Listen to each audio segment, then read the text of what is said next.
uJesu Kristu inkosi. Ngathi khona bamasho. uJesu Kristu inkosi. Uphuma kwenkosi ke sizolokhu siyisho lento la. Ukuze amadebeli wesiphaza angasijwayeli ashe.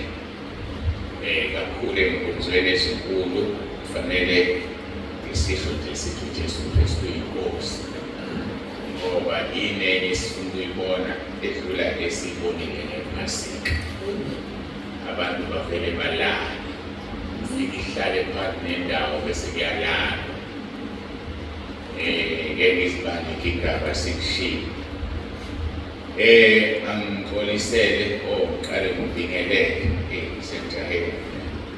Bingelele ke abefundisi, omama befundisikazi, obaba nomama, intombi ney'nsizwa mu-Sunday school, osishayela iy'nsimbi. Umphathi wohlelo egameni lenkosi uJesu lesivumo esithi uJesu Kristu inkosi. uJesu Kristu inkosi. Ngiyabonga-ke kakhulu, siyabonga uNkulunkulu sikusuku lokuthi sihlangane namhlanje kuyintokozo enkulu. Ngigcine ngibona uFelix. Bamsisande la ukhona. Uyaphinda mfana wami. Usuwasukuma wezala ngaphambili. Awukazi usukuma. Makuthiwa baqalayo. Udinga usukhohlwa ukuthi wake waqala awangasukuma. Udinga ungasasukuma. Siyambonga uNkulunkulu ngoFelix. uFelix-ke lensizwa-ke esenzela amabhekla kazi ekhaya. Emva kokuNkulunkulu esasithathela ubaba uSithole. So sengikhuluma kwezwakala-ke. Bayahlupha labantu bayithanda imali nangesono.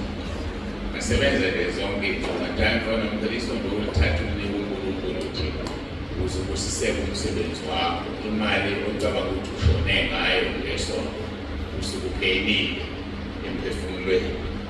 Ngiyabonga kakhulu ukuthi ukhona. Ubaba uMthembu ukhona akekho. Benewele lakho ubaba uMthembu beza naye. Bese qala ukulishiya-ke kusho sekungcono. Ngoba bahlupha abantu abenziwe ngokudala. Athi omunye asamse esontweni athi ngiyayibhisi kuleli. Nalo bethanda thina engasali ngenxa yalo xakekile. Hhayi-ke ngiyabonga bengidlula nje-ke lapho. Ngicela ukuthi ukhothe ubaba uMthembu bayagcwaba ekhaya kwaNomshana kwaNomkhazana. Bayagcwaba umshana sinabo umkhuleko samthemba uNkulunkulu uzobasiza necebo lakhe-ke lingabhidwa muntu. Uyazi ukuthi uNkulunkulu mayelana nento usuke namacebo angaphezulu kwelondo. Elinye lawo ngeke ngithi ngiyawazi akwazi, kodwa elinye lawo ukuthi emngcwabeni walo muntu kushunyayelwe uphenduka abantu. Kusemqoka-ke lelo kakhulu. So-ke kusemqoka-ke ukuthi uma ukhona ohambile lifezeke lelo cebo. Sithi abaduduzeke-ke baqine abakwaMthembu. Ngisho umfundisi, udokotela ngisho eMthembu. Ngiyathonjala ngibiza ngudokotela. Akafuni ukubizwa ngudokotela. So ngiyathola ngoba akekho. Mazi ngoba mzonke kuyarekhoda uzozwa ukuthi ngithuthile. Elangelobu branch eseMpumalanga, ubaba uMhlanti nomama uMhlanti bashonelwe indodana. Bayangcwaba nabo namhlanje. Basondelene-ke neSwazini. eSwazini kungcwatshwa intathakusa. Ithe uma ngimfonela ngo-8 wathi sesibheke emathuneni ukuthi siphelile. Kusho ukuthi njengamanje nje kwakushaya u-11 sebeqedile. Kunjalo-ke eSwazini kuyashesha ukungcwatshwa. Noma bekho eSwazini kodwa basondelene ngoba seMpumalanga eseduzane eSwazini. So-ke ukude-ke ngendlela ukude ngayo sibonga uNkulunkulu ukuthi kade kugcotshwa umfundisi uMphila, umama u-LG Mphila, usesimele njengabasentabeni emkhulu ukuthi uyena-ke uzoqhuba inkonzo yomngcwabo. Ngale kwalokho lokuba uMthembu ehanjelwe nje ayingaba amabongo ukuba uZula usuku izolo bheka le phuma nje esikoleni wahamba washonela. Isazokwenzeka lento kushona abantu abaningi isikhathi esisodwa, siphume imoto sibekele, ushonele ubaba uZula, ushonele ubaba uMthembu, ashonele uMkhonto yosetshenzwa. Bese kubona ngathi kusala abanye la ngoba nami ngizole mhlawumbe ngingekho. Ayafuneka-ke amasosha, angazi-ke umzalwane ongakhulu ukuthi ukwazi ukusebenzela uNkulunkulu. Siyadlula-ke lapho badluluzeke abakwaMhlanti eLangelopu branch eseMpumalanga. Izolo-ke noma uMthibani uyewufihla umakoti womfowabo le oPhongolo. Ngenxa-ke yokuxakeka-ke kwami wazama ukuhamba naye, kanti bekuwusuku lwasesikoleni futhi nami bengiye khona. Naye befanele usesikoleni ngimriphotha-ke, sokusho ukuthi inkosi sasivakashele kula malanga kabili. Angibonge-ke noma ebongele umama nakuhle ngokuphuma kwami umlomo bonke ababesiza belekelela abala ekhaya nabasemabhrentshini abazoyilalela inkonzo ku-WhatsApp noma ku-YouTube. Siyabonga kakhulu ukuzikhandla kwenu nokusebenza kwenu ngesikhathi sephasika. Abantu abebeqala ukufika baberephotha bathi nje bathola uthando, abaphakayo ngesmile, yonke into ibiyenziwa kuhle lokhu kuyasijabulisa. Ungaphaki phakela abantu ukudonsa ubuso ngoba nakho kucasukile, into ekuthize kucasukile, kusothinta umsebenzi kaNkulunkulu ngolimele emphefumulweni. Siyabonga kakhulu amakomiti onke awenzile umsebenzi wawo. Sixoliseke nje-ke ukuthi angazi bagcina belalile kuthiwa khona balala la ngaphandle, kanti indawo yayikhona, balala la ekhaphothi. Ugesi ngale ekhondweni wacisha wawa. Akasitshelanga electrician ukuthi uma uwa uvuswa ngengekho indawo yokuvusa, kanti uvusola kunesigubhu khona sikagesi. Kulezindlu ezingaphambili nje esizibuya zindala, isigubhu sikagesi silapho. Uma kuwa usuke kuwe khona kuyonyuswa khona. Ithemba-ke liyezwa-ke ikomiti izinto ezinjalo ukuze zingenzeki. Ngiyabonga-ke ngizwile ukuthi kuqoqiwe ekomitini ukuthi indaba eyenzekile ingaphindi yenzeke. Sezobuyela-ke kuyona. Mhlaka 4, 5 and 6 July inkonzo zikaJulayi. Baqaleka abantu balungiselele isipheko, balungiselele ukubika. Ayikho into ebuhlungu njengokuthi abantu cishe almost 200 okukhona la uzama ukubika ukuthi uyeza. Lokho kudala ukuthi sibe nenkinga yokuhlela. Ukuze sikwazi ukuhlela, siyacela abantu babike ukuthi bayeza noma abezi. Ungadecide manje ukuthi usuyeza. Ngazi noma kufanele sibe ne-deadline yokubika yini, and ngiyazi ukuthi izobahlukumeza abanye ngoba uma singathi nje ngoLwesithathu lwalelo viki kuyadinga ukubikwa, uma udecide ngoLwesine usakwazi ukuthi usuvimbelile. So laba abantu abeza ngo-last minute, ungazi ukuthi umuntu bebanjwe yini engahleli. Siyacela-ke abantu bahlele ukuza enkonzweni zikaJulayi, basho kusenesikhathi.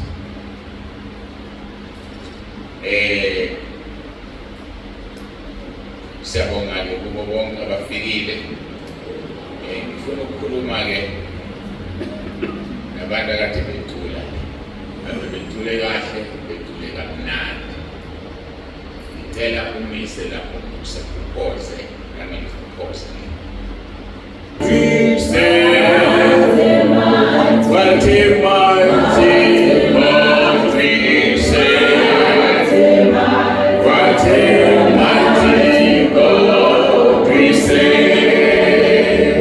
What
amazulu ayababaza.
ngabe senze iphutha masingaliboni lolu thando.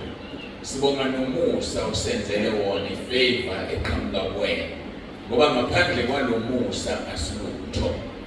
Akukho kuhle sikwenzile ukuba sifanelwe izulu, akukho kuhle sikwenzile ukuba sibe la kulendlu namhlanje, kodwa kungumusa wakho Nkosi. Siyabonga, siyakudumisa. Singaba yini ngaphandle komusa wakho? Athi oculayo umusa wayibhala kabusha impilo yami. Yiwo lo musa osenza sibe la, osenza sikhohlwe okudala sizelulele kokungaphambili, ngoba umusa wakho, ifavor evela kuwena iyasindisa. Ushilo ezwini lakho wathi thina siza nokukholwa, wena uze nomusa bese siyasindiswa. Ngaphandle kokukholwa asikwazi ukusindiswa, ngaphandle komusa wakho asikwazi ukusindiswa. Kufanele lezi zinto zihlangane bese umuntu uyasindiswa. Siyacela-ke Nkosi ube phakathi kwethu ngomoya wakho ingcwele. Siyakumema moya ongcwele ukuthi ukhulume, uzambule, uyiphathe le nkonzo ngezakho izandla. Nami ngihlale phansi ngilalele, usebenzise lo mzimba ukhulume. Udumo silinikeza wena uNkulunkulu nomusa. Uma sibiza igama lendodana yakho sithi uJesu Kristu inkosi. Amen.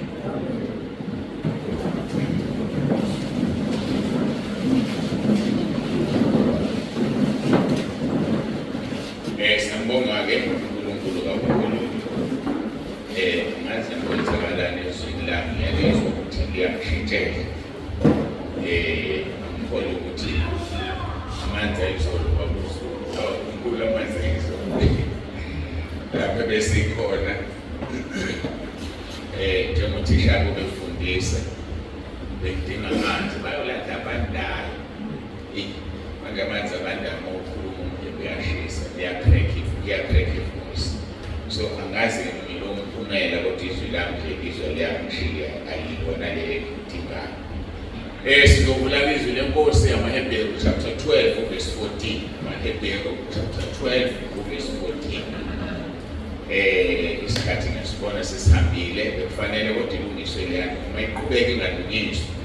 Akukho professional wabona ukuthi hlezi lapho baba uNtsibane uphendula izandla ethi shonani le. Yikho-ke kufanele ikhulunywe ukuze ingabisenzeka. AmaHebheru chapter 12 verse 14 isihloko sithi ubungcwele, inkonzo yesihlanu le part 5, inkonzo yesihlanu le esikhuluma kuyo ubungcwele. Kufundeka-ke kanje verse 14, zamelani ukuthula nabo bonke kanye nokungcweliswa ongenakho angeyibone inkosi. Zamelani ukuthula nabo bonke kanye nokungcweliswa ongenakho angeyibone inkosi. Nguzeni ezidlule ngiphawulile ukuthi lesi kuyisikhiye sokubona inkosi, isikhiye esinhlangothi ezimbili, ukuthula, ukuthiwa zamelani ukuthula nabo bonke nokungcwele. Uma ungenakho kodwa kulezi zinto ezimbili, isikhiye sakho ngeke sivule bese uyakwazi ukungena ubone inkosi. Ukuba ngcweleke ukuzahlukanisa, uzihlukanise nabo uNkulunkulu. Ukhohlwa abangani bekhona, ukhohlwa umakhelwane bekhona, ukhohlwe nabantu abakhona endlini bekhona, ngoba ufuna uNkulunkulu. Uma ufuna uNkulunkulu udela yonke into ukuze uzahlukanisele uNkulunkulu. Izwi-ke esizothi ukugxila kancane kulona uPetro wokuqala chapter 1 verse 15 siye ku-16. Sizwe ubungcwele ukuthi ubungcwele benzani. Kodwa-ke njengowanibizayo engcwele, ukuqala lo, njengowanibizayo engcwele, sibiziwe ubizo lwaphezulu, kodwa umahluko ukuthi usibizayo ungcwele. Njengokuba-ke wanibizayo engcwele, manibe ngcwele nani ekuhambeni konke. Ekuhambeni konke. Akukhulunywa-ke la ngokuhamba ngeenyawo, kusho ngempilo yonke ibangcwele.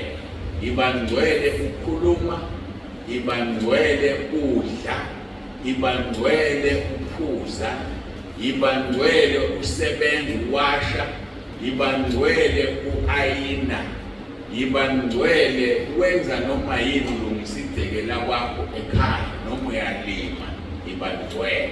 Ijulile-ke uma singayihlaziya ngalezi zinto esengiyishilo esingezukwenza. USathane ukuhlasela noma inini noma ngasiphi isikhathi. Kungenzeka ubhizi uya-ayina akuhlasele ngomcabango ngale nto ayinayo, uthi uma uyibheka bese uyanaba ngomcabango okungaze ishe impela ishiswe i-ayina, kanti wena usekho la usuhlaselekile. Yikho-ke ngithi ibangcwele ngisho ayina, ibangcwele uwasha, ibangcwele ukhuluma, ibangcwele ulele. Khona abantu bathi babelele bakhulume, uthi uma ulalela izinto abazikhulumayo ubona ukuthi ukhulumizwe phela lo muntu, and ukuthi uthi ngcwele ngaphakathi ngobulele kodwa liyaziphumela nje. Ibangcwele noma wenzani, malithi-ke kuhambeni konke. Kodwa njengowanibizayo engcwele, manibe ngcwele nani ekuhambeni konke. In whatever you do, be holy. Ube ngcwele. Uyashanela endlini, ibangcwele. Abanye bayasebenza. Emsebenzini osebenza kuwe ibangcwele ngoba usazohlolwa ngale nto isebenza, usazoma phambi kaNkulunkulu. Lapha kuKolose chapter 3 kuyakhulunywa ngaleyo ukuthi yenza sengathi wenzela inkosi awenzela umuntu, ngoba usazongena ekwahlulelweni ngale nto yenzayo. Ushanela kwakhe endlini kufika ukuvidlanyana ngeke ngobe la phansi kombhede ngathi ngigobile izolo. Kanti ifikile le nto ethe shanela phansi kombhede awazi ukuthi kukhona ilalele, ngoba noma ungasayilaleli nje mhlawumbe njalo kunenyoka ezovuka ikushaya ebusuku olokhu uyifuyile uthi wena ngishanelile izolo. kanti ingenile ngesikhathi esithize unganakile uhambile noma uyeni. So lalela ukukhuluma kuwe ube ngcwele noma ngabe uyashanela noma ngabe wenzani kwenze ngokungcwele. Lize lithi izwi lenkosi konke kwenzeleni udumo likaNkulunkulu, kwenzeni ngezwi likaNkulunkulu. Sikhuluma ke ngokungcwele. Uthi kuverse 16 ngokuba kulotshiwe ukuthi manibe ngcwele ukuba mina ngingcwele. Uma ke nimbiza ngokuthi Baba, yena owahlulela yilona loyo ngokwemisebenzi yakhe, engakhethi uso, anohamba ngokwesaba esikhathini sokuhlala kwenu ekufokasini. Abona ke leli liwukhiye. Bangaka abantu abathi Baba uNkulunkulu Baba. Lithi ke leli mombiza ngokuthi Baba, yena owahlulela ngokwemisebenzi yomuntu engakhethi uso, kunamagama kanandawo ukuthi uyindodana yakhe noma uyindodakazi yakhe, uma wona luzokuhlulela. So vikela igama lakho lokumbiza ngobaba, ngoba kuyoba buhlungu ukubona ubaba wakho omthanda kangaka ekhomba esikhokweni. Lithi ke uma nimbiza ngokuthi Baba, yena owahlulela yilona loyo ngokwemisebenzi yakhe, engakhethi uso, anohamba ngokwesaba esikhathini sokuhlala kwenu ekufokasini. Usukhululeka hamba ngokwesaba. Uthi Nkosi angazi noma ngingakhuluma la noma ngingakhuluma, ngoba khona indawo ozothi uyakhuluma kanti uyona.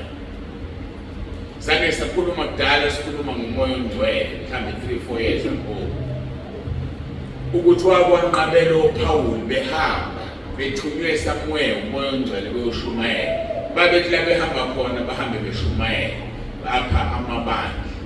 Kodwa khona lathi mayifika khona wathi umoya ongcwele ningawuvuli umlomo wenu la. And moyilalela leyo nto ikufundisa ukuthi kuyasiza ukulalela. Uzokungena eTexini njengenjwayelo, ungena eTexini uthi asithandazeni nihambe. Kanti ngaleli ilanga uthi umoya ongcwele ungawuvuli umlomo wakho namhlanje. Uzosho udrive, awu mama mhlawumbe usithandazela ukuthandaza ngani namhlanje? Ngiyaxolisa mntanami, akusuthandazi. Ngoba uzwile ukuthi umoya ongcwele uthi ungathandazi. Ngoba uzokwenza njengokwenjayelo. Ngiyalinganisa nale nto engikhuluma ngayo, angisho ukuthi kunjalo. Uma amadimoni ashaya amadodana kaSkeva, uzokwenzeka uthandaze la. Livele livuke idimoni kumuntu, kanti mhlawumbe uphethe uqeleba vele akuqaphe. Akuqaphe ukuthi uthandazile. Awulalelanga umoya ongcwele uthi usuthandazela. Nakuzwa lokho. Akuswakali kahle ukuthi umoya ongcwele wanqabela uPawuli bashumayela. Futhi uma ubuka angazi ubani phakathi kwakhe noBarnaba owathi umoya ongcwele uthi singashumayeli. Ngiyacabanga ukuthi omunye wakombheka umithi hayibo uthi asewile usibantwana. Singabhidela ukushumayela into esiyibizelwe. Kodwa uNkulunkulu angayivimbi into uma ingeyona intando yakhe. Ngoba uyazi ukuthi kuzovelana. So ingakho-ke kufanele sibe ngcwele. Ingakho kufanele sifunde ukuhlukanisa umoya. Ngoba uma ungakwazi ukuhlukanisa umoya, uyokwenza into ephambana noNkulunkulu. Ngiyakhumbula kunomfundisi uDuma, amazi ngamehlo kodwa incwadi yakhe ngake ngiyifunda. Umfundisi uDuma ubephiwe isiphiwo esingandile sokukhulekela abantu. Why ngithi esingandile? Ngoba abaningi abafundisi bayakhuleka abantu abasinda. Ngoba kwena umfundisi wenikeziwe lokho. And baningi abafundisi bayakhuleka abantu kube ngathi bayasinda basindiswa amadimoni. Kulule 2-3 days abuya kuhle kanti bekwamadimoni abemsindisa. Kwenze ukuthi simlandelele umfundisi sicabanga ukuthi uvela kuNkulunkulu. So indaba ukukhuleka abantu basinde ijulile. Uthi ke ngelinye ilanga kulethe umuntu kuyena ukuthi amkhulekele. Uthi yena njalo mezokhulekela umuntu wayebuza, Nkosi ngimkhulekele yini? Athole impendulo ezingafani. Ngelinye ilanga athi uNkulunkulu ungamkhulekeli ngoba lo muntu uxabene nawe. Okungukuthi uzothi uma uthi amkhulekela umcelela uNkulunkulu axabane nawe ngoba ukhulekela umuntu oxabene noNkulunkulu. Uthi ke fike ke ngelinye ilanga ke lo muntu ufanele amkhulekele. Wayesesibhedlela lo muntu. Wabizwa wafika. Uma ifike ebuka wathi uNkulunkulu kuyena sengimlandile uyahamba. Umkhuleko wakho usumkhulekela ukuthi asinde ngoba ngeke ngasasinde uyahamba. Wakhuleke wayesebiza abambizi ngenhlobo kumela ngaphandle. Wayeseyazi ukuthi uNkulunkulu uthi ngitshela useyahamba. So lo esehambayo asizokhulekela ukuthi asinde, sokhulekela ukuthi asindiswe.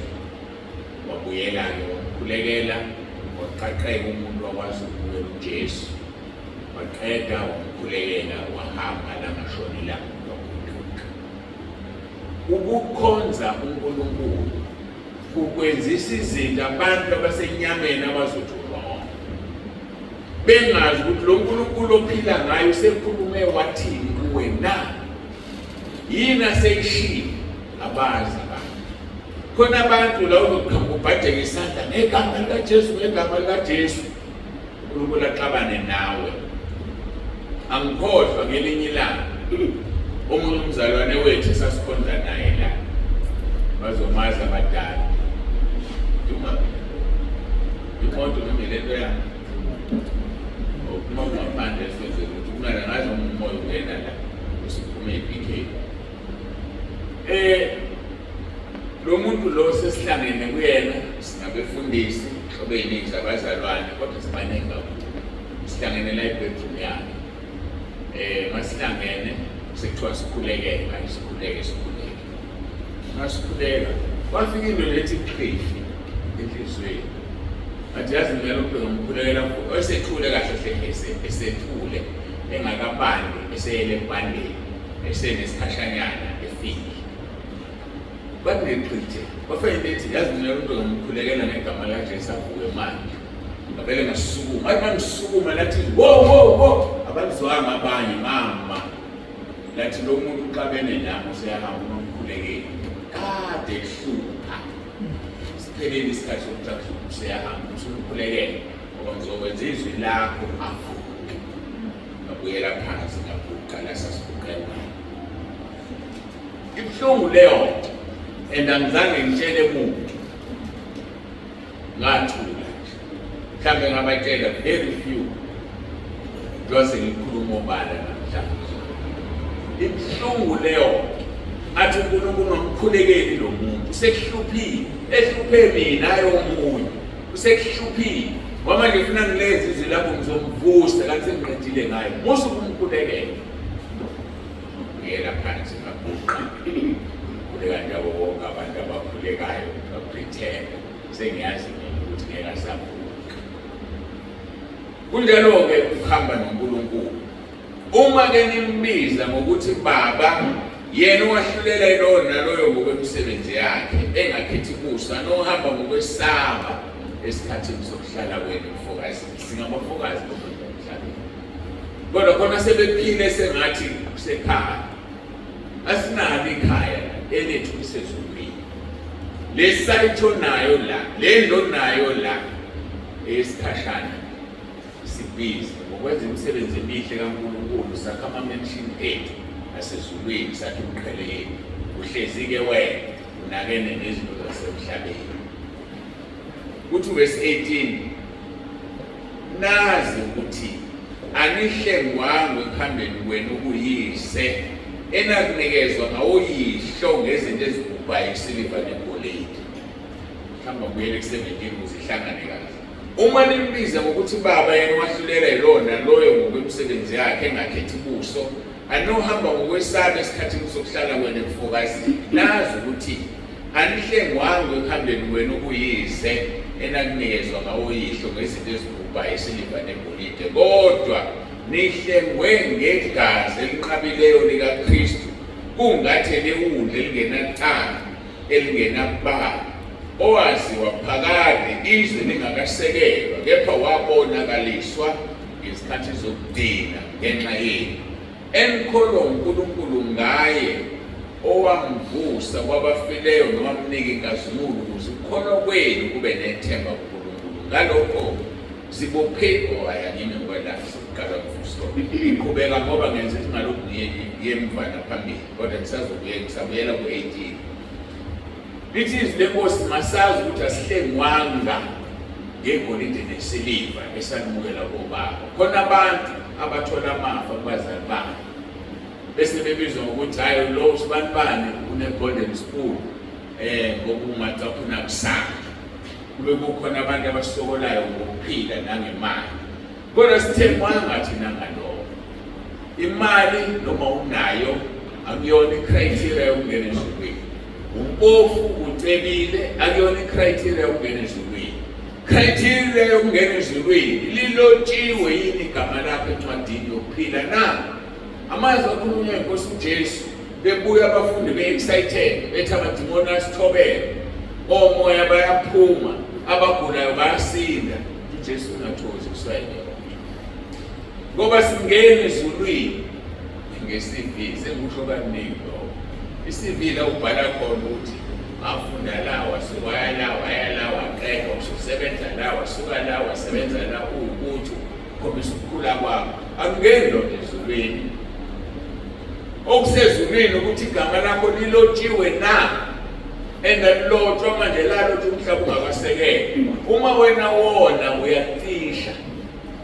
uyatisha. So singena ngamagama ezulwini. Kunencwadi enkulu eyovulwa lithi izwi lenkosi kuSamuel 20 ogama lakhe lingafunyana encwadini yokuphila wakhonzwa ethuneni lomlilo. Isihogo sikhonzwa ethuneni lomlilo ngoba isihogo into encane ne-Hades. Ngisho nokufa uqobo ngoba kuzobe kungasabuzi. Ukufa kuhlala ngisho uyaphila ukufa kufana nomuntu. Nokufa kuyophonswa esihogweni ethuneni elivutha umlilo nesibabuli. Ngoba sobe sesiphila ezweni elisha la ukugula, ukupheka, ukuthuka, isono kube kungasekho. So lezi izinto-ke ufuna ziyongena lapha emlilweni. Uma wena ungahlukani nazo uzongena nazo emlilweni esihogweni kushe. Lithi-ke nazi ukuthi anihlengwanga ekuhambeni kwenu ukuyize nakunikezwa ngawuyihlo ngezinto ezibhubhayo isiliva negolide, kodwa nihlengwe negazi eliqabileyo. Sihlengwe negazi likaNkulunkulu uqobo elangene endodaneni yakhe lachitheka esiphambukeni. Ngiyakhumbula angisayikhumbuli kahle iminyaka ngaze uma ngisanda ukuphenduka noma ngingakaphenduki. Kukhona umfundisi wayedebe ngabantu ema-Respect ebakhokhisa imali yokuyohlala iy'hlalo zasezulwini. Kwakukhona ngisho 5,000 up to 15,000. 15,000-ke lohlala nsune zonkulunkulu. 10,000 uthi ukukhela kancane. 5,000 hhayi abaka-500 kodwa ehlezi le. Hawu lo muntu lona ubhizi udebe ngabantu akungenwa ngemali ezulwini. Lisho lokho lezi anihlengwanga ibla likhona. Nazi ukuthi anihlengwanga ekuhambeni kwenu ukuyise enakunikezwa ngawuyihlo ngezinto ezibhubhayo isiliva negolide, kodwa nihlengwe ngegazi eliqabileyo. So khulani nani nifunde, akusingeni ngezinto eziphathekayo ezulwini. Umzimba, imali, yonke into isalala, nokuhlupheka kwakho kuyosalala. So-ke ake sifunde ukwaneliswa. Athi kuvesi 20 uJesu waziwa phakade izwi lingakasekeli, kepha wabonakaliswa ngesikhathi sokuthi uNkulunkulu izinto zakhe uzenza ngendlela yakhe. Waziwa phakade uJesu. Kahle hle uyizibulo la yonke into edalile. uJesu udalwe uNkulunkulu noma uzelwe uNkulunkulu ngaphambi kwakho konke okukhona nokubonayo. Lithi-ke izwi lingakasekelwa, kepha wabonakaliswa ngesikhathi sokugcina ngenxa yethu. Ubonakaliswe ngekhathi sokugcina ngenxa yethu thina esinenhlanhla ngoba sesenza izinto ngoJesu. Kodwa nabo laba sifundile ngePhasika ukuthi banikeziwe ithuba lokuphenduka. Uthe uJesu mayelele umphefumulo wakhe kuyise wayesekudedela uyise ukuhamba eHades ayoshumayeza imoya edukileyo abuye nabangcwele. Banikeziwe nami ithuba kodwa abalitholanga ithuba lokuphila imfundiso. And I guess ukuthi banayo imiqhele abanye babo. Bantu abangaba nemiqhele ibona uAbraham nabaprofethi nabanye. Ngale kwalokho ayikho imiqhele.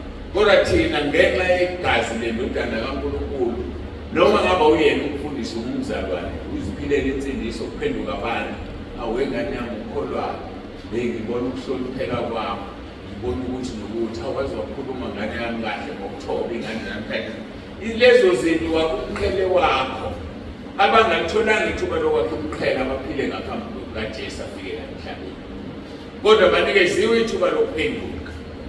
Thina sinikwe ithuba lokuyiphila insindiso. Uyayiphila insindiso na? Verse 13 or verse 21, enkolo uNkulunkulu ngaye owamvusa kwabafileyo nowamnika inkazimulo ukuze ukukholwa kwenu kube nethemba.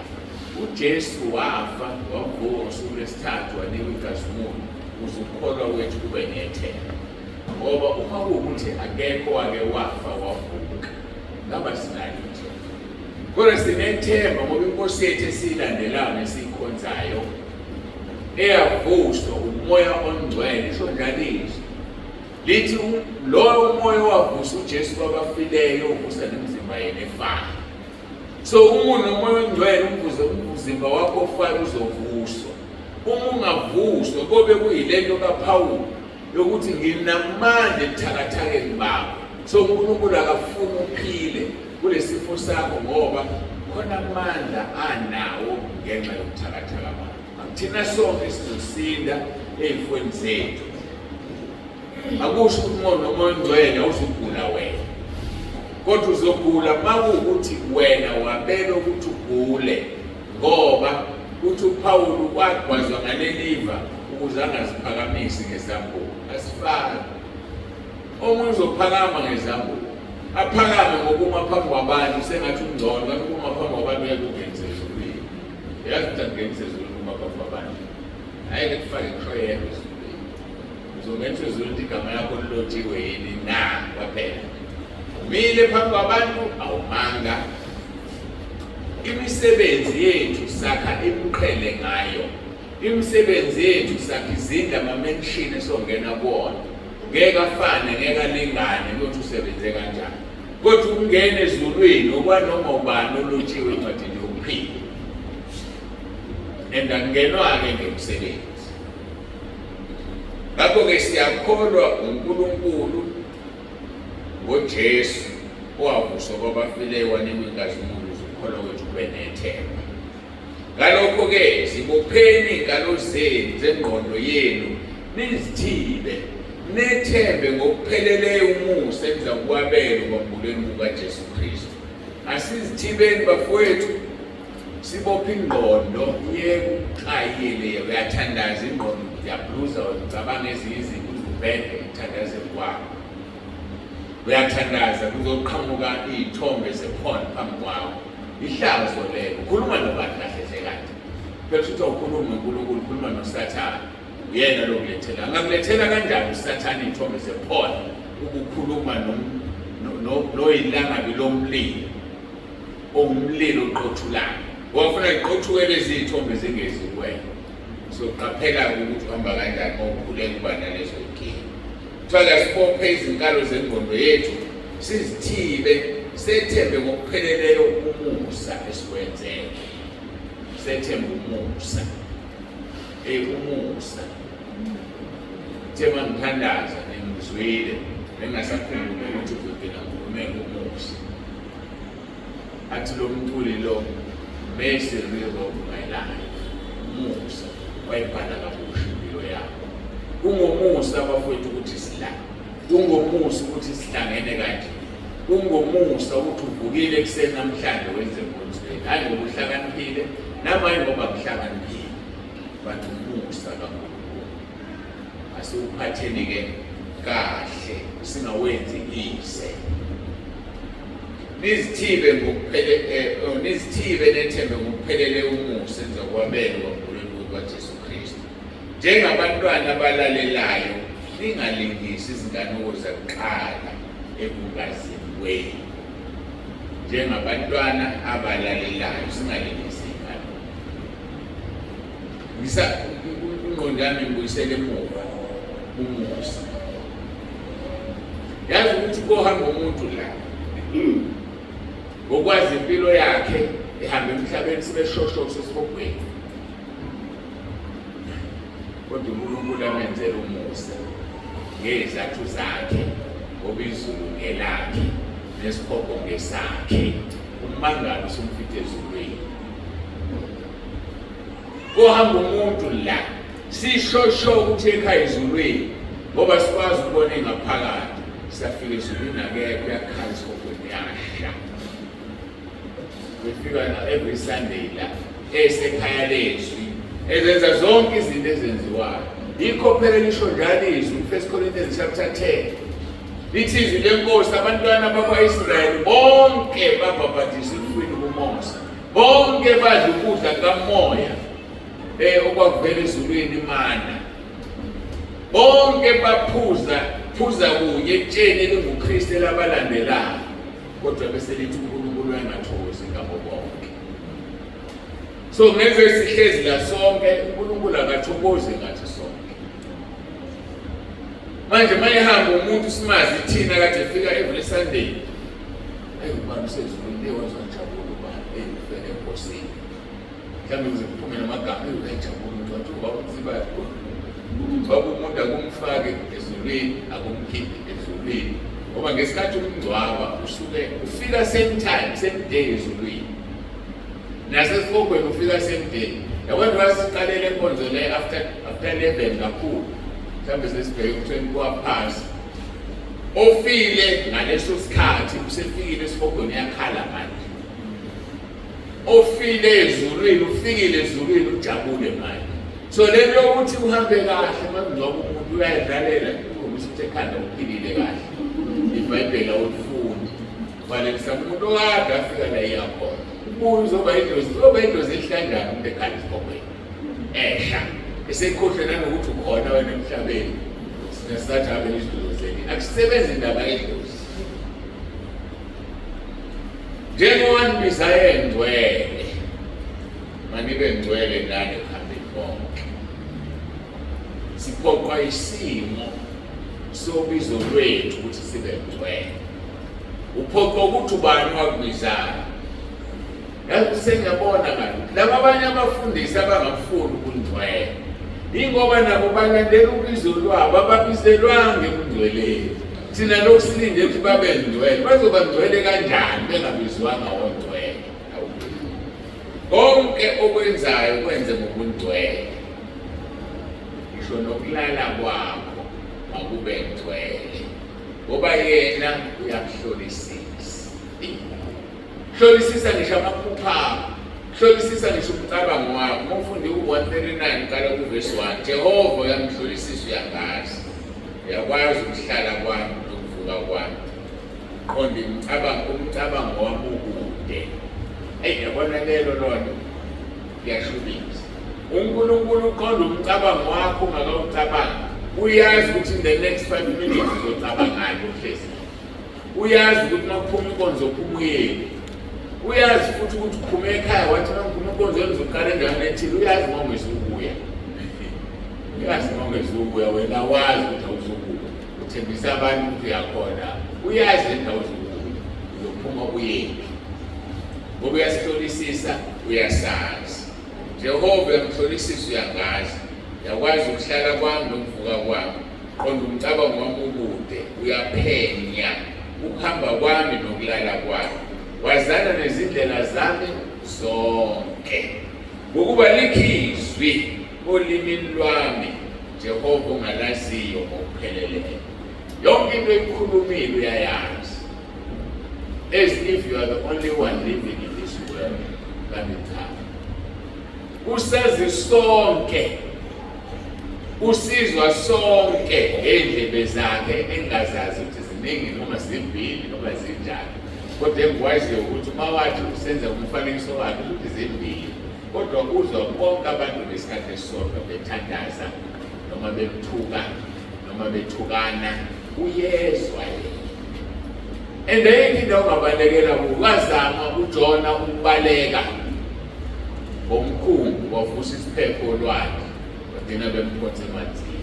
Akukho la ungaya khona engekho. Futhi uma uzodinga ukucabanga leyo nto, Kufanele uvele uyeke ukuzohlala ekhaya. Ngoba izwi lisho kahle lithi akazange abe khona uNkulunkulu ngaphambi kwakhe. Ngeke futhi abe khona emva kwakhe ngoba likhi ngaphambi kwakhe alikhi ngemva kwakhe. So don't even think ukuthi kushuthi somewhere else khambe khona uNkulunkulu. Cha, akazange abe khona. Uweak. Futhi alikhi ngemva kwakhe akekho yokulandela. Ukhona nje. Ungikhona. So akusizi ukubaleka, ubalekela. Ubalekela ukudala oyena. Ayisemkhonzile. Uzosisiza lo. Ngenxa yalezi zinto uPostoli uPetro encwadini yakhe yokuqala chapter 1:17 uthi uma nimbiza ngokuthi baba owahlulela yilona loyo ngokwemisebenzi yakhe engakhethi ubuso anohamba ngokwesaba esikhathini sokuhlala kwenu mfokazi ubuso akaphethi akaphethi akanandaba usengavela mina uNkosi angade ngamhlumayela awunkosi nanti ibandla lakho thina uJesu bedakimezwe okubi angizange ngikwazi kanti kukhuleka kwizigama lakho kwenzeka izinto athi I've never known him Jesu welo. So ke asihambe ngokwesaba bafowethu mfokazi. Ukwesaba nokwaneliswa kuyinzuzo yesaba usuneliswa into eyiyona. Abantu abenza izinto ngokunganeliswa yibo laba abaxhumile. Yibo laba abafaka umhlanele emehlweni engathi uzoqashanele ngamehlo. Yibo laba abasusa amashiya bawadwebe ngendlela yabo ngamapenda wamnyama. Akanelisiwe. Ngenxa yokunganeliswa kwakhe umlilo sikhopha umlilo. Yibo laba abenza izinto ezingafanele. Athi ahleke umuntu uhleka ngezulu lesiliva noma legold. uNkulunkulu kwakunika lelo zinto. Thola umuntu eshayiwe kuthiwa lokhu. Ithi lapha ku-Isaiah 3 lithi ishaka. Lo muntu lo mthetho wakhe ubevele empofu. Ngenxa yokulutho abanye abantu ukuzwa wakrima washaka. Seneshaka ebusweni amabala amnyama angcolisa umpofu bakhe. Omunye ubemhlekabi kuthiwa indoni yamanzi. Neyazi indoni yamanzi iDavid. Akanelisile ubizwa yazikrima. Manje inkinga mayethazinwaya la isandla semnyama usukumhlophe sekuhlolu lo muntu weloni. Awu bakithi kodwa yazi ukuthi umuntu edalwe kahle. Abelungu banenkinga yokwamhlophe bafuna bamnyama bahlale elangeni bashise beyinqunu. Ohlala lapha eBeach bafuna bamnyama thina sifuba belungu. Akekho umuntu onalisekile. Lithi izwi lenkosi Timothy wokuqala chapter 6:6-10 yebo ukwesaba uNkulunkulu kanye nokwaneliswa kuyinzuzo enkulu ngokuba asilethanga lutho ezweni usobala usingebuwe nalutho futhi kepha uma sinokudla nezambatho asaneliswe yilo uyapha emzimbeni wakho uyapha ngempela emzimbeni wakho uyowenzani othini wenzani uNkulunkulu ekuphe intondo njengoba kuthi bantu hamba ngezinto kaMentshisi hamba ngazo hamba ngazo izinto kaMentshisi ayikho inkinga la uzinikiwe uzidalanga angithi asisubheke ngasisidalini ngoba usola umdala ngesathi usola umdala uzomthola uyeza lolu suku usobala ukuthi singebuke nalutho futhi kepha uma sinokudla nezambatho asaneliswe yikho kepha abafuna ukupheba bayele ekulingweni nasezinyibeni nasezinganukweni eziningi zokubula ezilimazayo ezihlonisa abantu ekufeni nasebhujisweni ngenxa nje yemali abantu abafuna ukupheba baze bathwala umuntu uthwala nenkosikazi yakhe inkosikazi ihamba ithwala ngendoda noma kuthwalwa ngengane ngoba efuna imali lento azofa ishini asifikanga nalutho emhlabeni ngeke sihambe nalutho aseneliswe esinakho akusho ukuthi uhlala uthi dekhe hambe ufuna umsebenzi usebenze uphile kodwa hayi ufuna ukuphela uNkulunkulu uzokucebisa mayithanda. Ngoba mayithanda ukukuphofisa futhi uzokwenza ube impofu nje lokho okudabukisa. Kanti wenziwa uyena ukukhipha ukuhlakanipha. Hayi ngoba uyakhipha. Kufana ngalolu limi lolu ukhipha amaqhafu. Ukhipha amaqhafu. Uhlakaniphe kakhulu ahlakanipha ngaphezu kwakho. Avele okwenza uhambe eceleni kwey'cathulo. Onjani uhambe eceleni kwey'cathulo? Niyamazi? Sesigugile. Ngoba sesigugile sesitshekile sesithenge. Sokuyigama ukufaka isicathulo. Isithenge kahle sesihamba la enhlabathini. Makuthiwa ophansi kanje noma amasandali. Isithenge sesinyathela inhlabathi. Lephatheni yesicathulo isele ngaphakathi. Usuhambe eceleni kwey'cathulo. Uhlupheka. Ufake uNkulunkulu. Mayesekukhipha yakhe. Wafaka uJobe. Uthathe kancane. Jobe nomuzi omuhle isigwili. Kuthiwa-ke umuntu wesigwili njengoJobe ngaleso sikhathi. Kodwa wahamba wahlala emlotheni. Izinja zabangani bakhe zamkhotha iy'londa. Ngoba uNkulunkulu esimkhonzayo lona. Kodwa akazange one, lithi iBhayibheli akazange one ngomlomo wakhe. Kodwa mhla ekhulekela abangani bakhe, ihlakalo ukukhulekela inyoni. Job 42 verse 10. uNkulunkulu wabuyisa yonke into kaJobe wayiphinda kabili. Mhla ekhulekela abangani bakhe. Wena uthanda ukuzikhulekela, awufuni ukukhulekela abanye abantu. Uzophuma kanjani kulolu sizo kulona? Ngoba uzokhishwa into yakhe kuJobe. Kepha bafuna ukuceba bayele ekulingweni nasesihibeni nasezinganukweni eziningi zokuwula ezilimazayo ezishonisa abantu ekufeni nasekubhujisweni.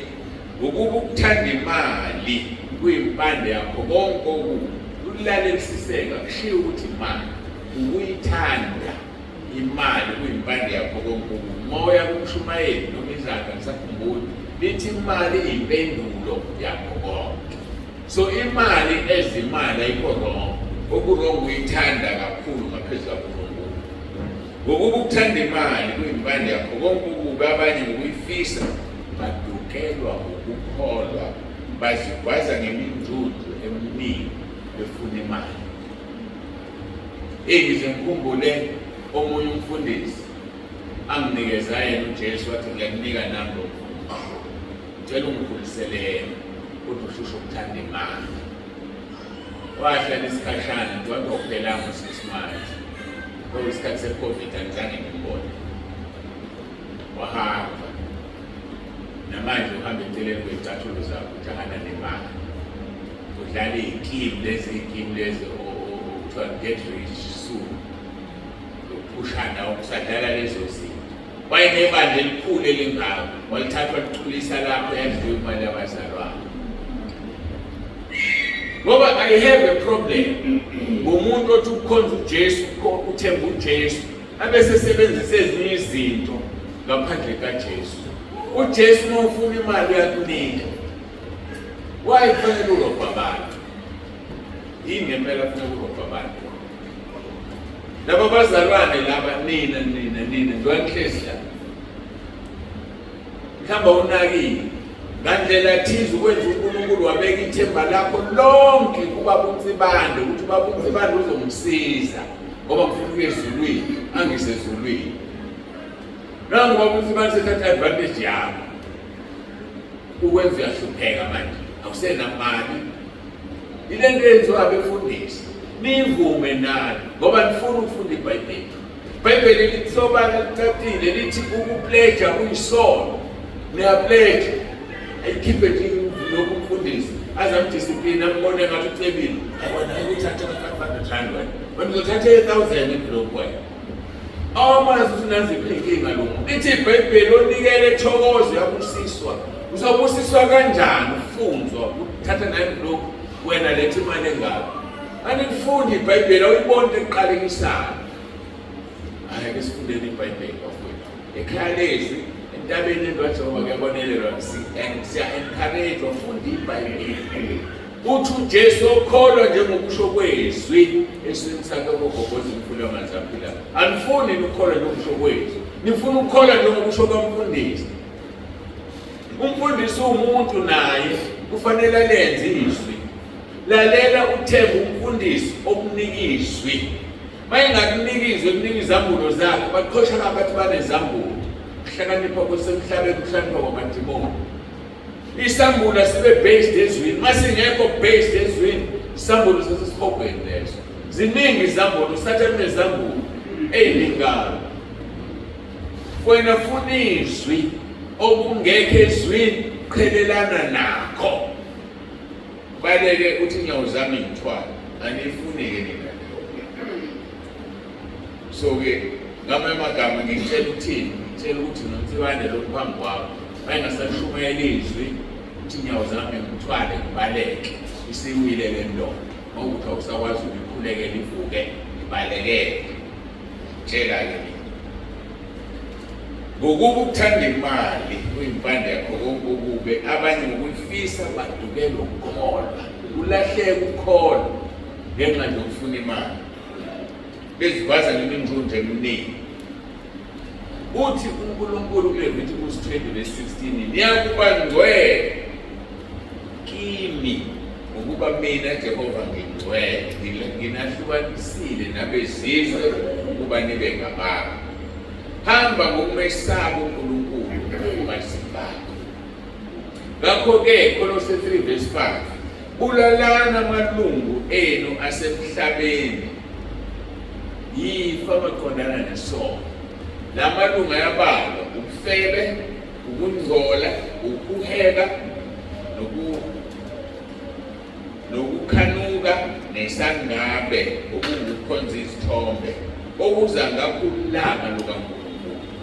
Ekade nihamba kukho nani lapho nisahlezi kukho, kepha kalokhu nani manilahle konke lokho: ulaka, ukuthukuthela, nokubi, nokuhlambalaza, nokukhuluma amahlazo aphuma emlonyeni wenu. Usazivuma nje isono samahlazo kwakhipha emlonyeni wakho mawusuhlezi nontanga yakho sengikhuluma noma ikanjani.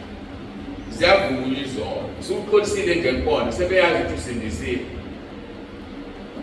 Verse 9, ningaqambelana amanga lokhu nikhumula umuntu omdala kanye nezenzo zakhe, nembatho omusha owenziwe musha, abe nokwazi ngokumfanekiso waloyo wamdalayo. Ngakho-ke njengabakhethiweyo bakaNkulunkulu, abangcwele nabathandekayo, yembathane ububele benhliziyo, nembathe nesisa, nokuzithoba, nobumnene, nokubheka kade. Nibekezelelane, nithethelelane umuntu enensolo komunye, njengalokhu nenkosi yakuthethelela, yenzani njalo nani. Kepha ngaphezu kwakho konke yembathani uthando luyisibopho sokuphelela. Yembatha uthando luyisibopho sokuphelela. uMatthew 5:48, ngakho-ke manibe ngabapheleleyo njengoba uyihlo wasezulwini ephelele. Ufuze bani okungapheleli?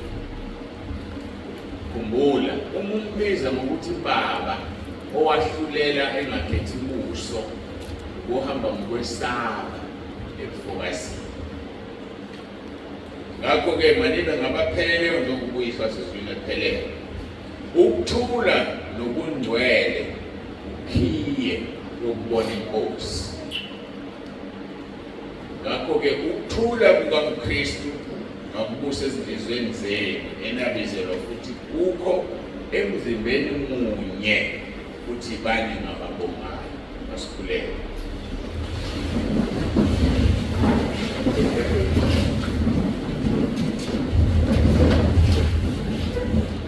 Babongileyo, babongcwele, nomusa, siyabonga. Ukusithanda, ukusifundisa, ukufuna sekhaya ezulwini. Uyathwala ibandla lakho, ukhomba amabala ebandleni lakho, ufuna zisuke izinto ezizokwenza ibandla lakho lingahlonipheki ngosuku. Usisiko lalelayo enze, ngoba uzisiza yena, akasizi umuntu. Siyabonga Nkosi ngakho konke osenzele khona, sibongizwe.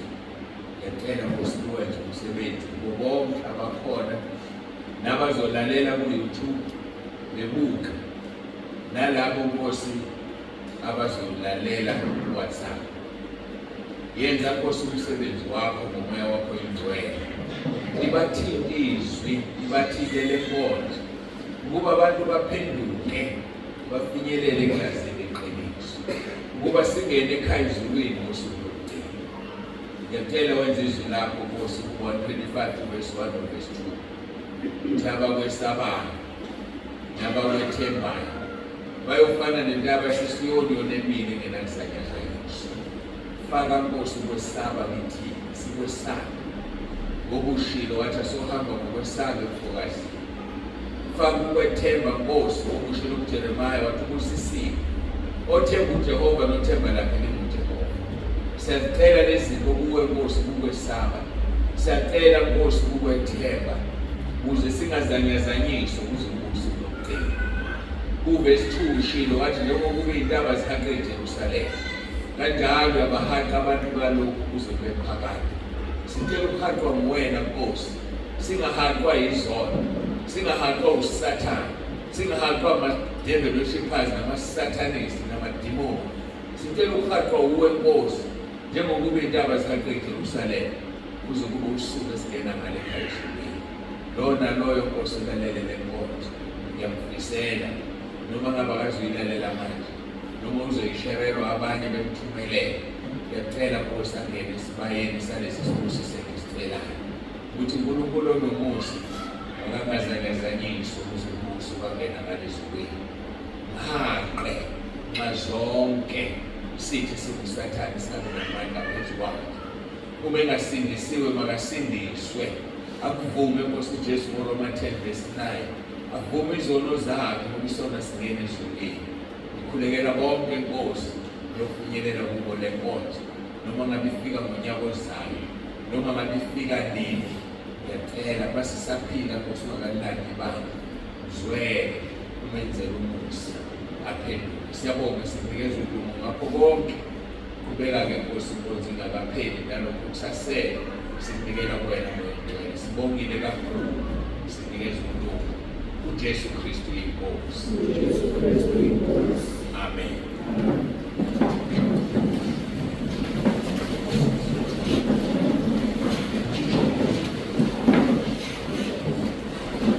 Sambonga-ke uNkulunkulu kakhulu, siyambongisa.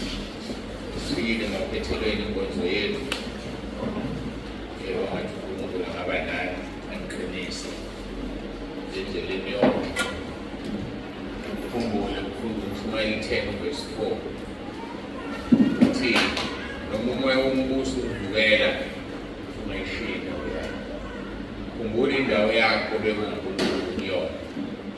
Ngabanaka abantu, akekho umuntu onezulu, akekho umuntu onesihobo. So uma uzonaka abantu, you will end up nowhere. Nakathi Nkosi uJesu indlela neqiniso nokuphila. Akhona oyedwa ozoya ezulwini ngaphandle kwakhe, futhi akekho ozoya esikhobweni ngaphandle kwakhe, ngoba uthe uphethe izithulelo zokufanele nayingosi. Bathohle Onyama kaJuda yambo